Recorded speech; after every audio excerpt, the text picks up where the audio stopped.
écoutez, marché de Noël tropical, pour moi c'est la première fois que je viens à Hall Fraissinet, 2e édition, et je trouve que c'est bien, sans exposants, et vraiment il y a une ambiance chaleureuse, les gens ont beaucoup de convictions, et des idées cadeaux, il y en a plein. Alors c'est un voyage, c'est l'évasion vers le Cap-Vert, il y a aussi l'Afrique, le Sénégal, le Mali, la Guadeloupe, la Martinique, la Réunion et la Guyane. Je trouve que c'est une très bonne idée, et franchement, Mara Marville, je lui tire mon chapeau, et je l'encourage, il faut vraiment qu'elle continue dans cette direction.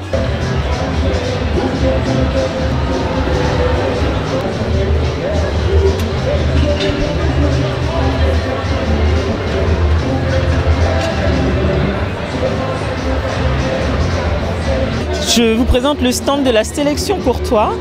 C'est une entreprise qui vend des produits de marque et des produits de qualité à prix réduit, comme vous pouvez les voir. On travaille aussi avec des artisans ou des professionnels qui fabriquent, notamment sur des chemises pour aider au lancement. Donc c'est avec un contrat de type contrat de commercialisation. L'objet de l'entreprise, c'est de la vente directe. Donc je me déplace dans les entreprises et également je fais de la vente à domicile, et il y a un site internet également.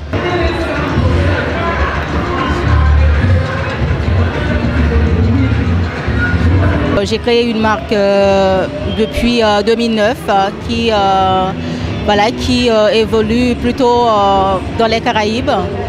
Donc on a déjà une boutique à Santo Domingo, et actuellement on essaie de s'établir un peu en France, et on fait partie d'un groupe de jeunes créateurs qui relie en fait tout le système Antilles et Afrique. Donc il y a Zacometi que je représente actuellement qui participe à d'autres salons, donc qui fait pour hommes, qui fait des collections pour hommes, qui a déjà participé à FIMA.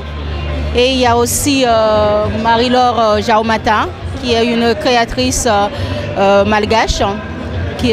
Voilà, c'est très important, et on voulait partager ce moment d'outre-mer avec nos créativités et présenter tous ces produits à cette communauté qu'on aime bien. Voilà.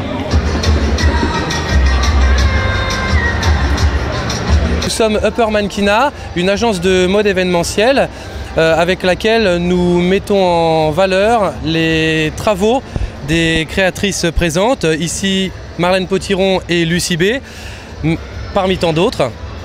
Bonjour mesdames.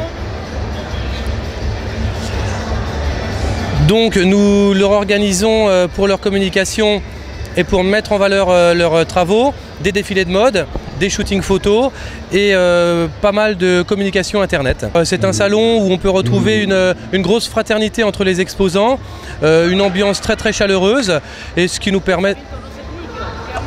Oui, il y a beaucoup d'influences de tous les pays, pas forcément d'Afrique, mais aussi de Martinique, de Guadeloupe, de Guyane. Nous essayons d'ouvrir le plus possible les frontières.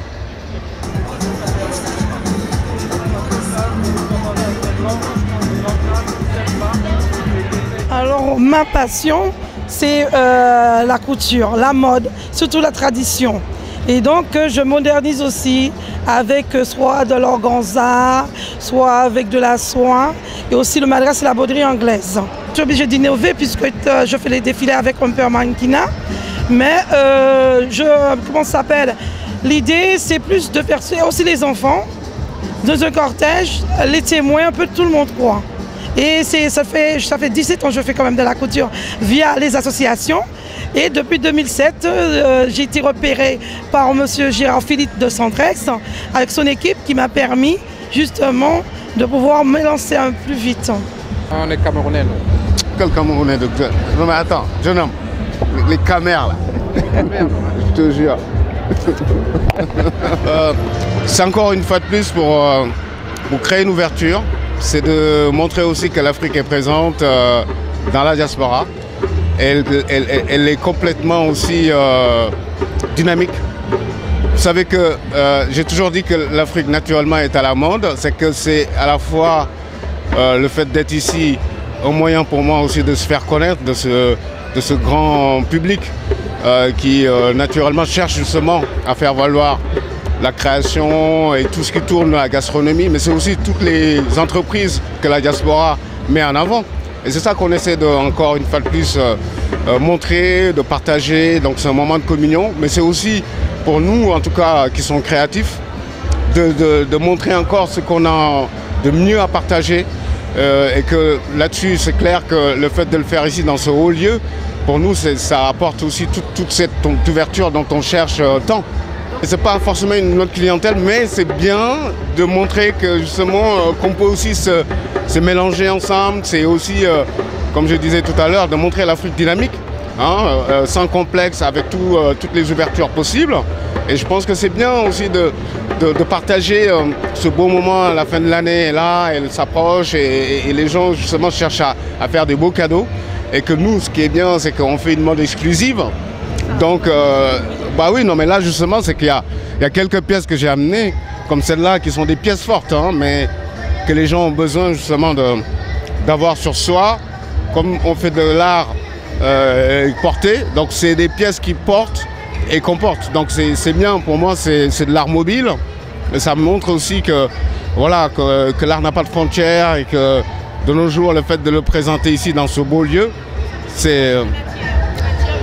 Moi, toujours les matières que j'utilise, c'est le cuir. J'adore la peau. Et pour moi, c'est une matière très noble et qui a besoin justement d'être travaillée d'une manière très singulière, très exclusive.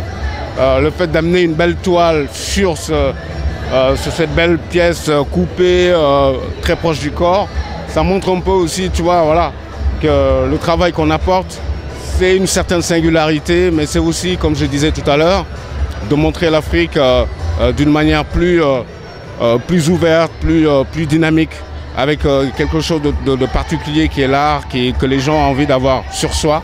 Et c'est ça aussi que j'essaie d'apporter dans ce beau concept de Bible Dream.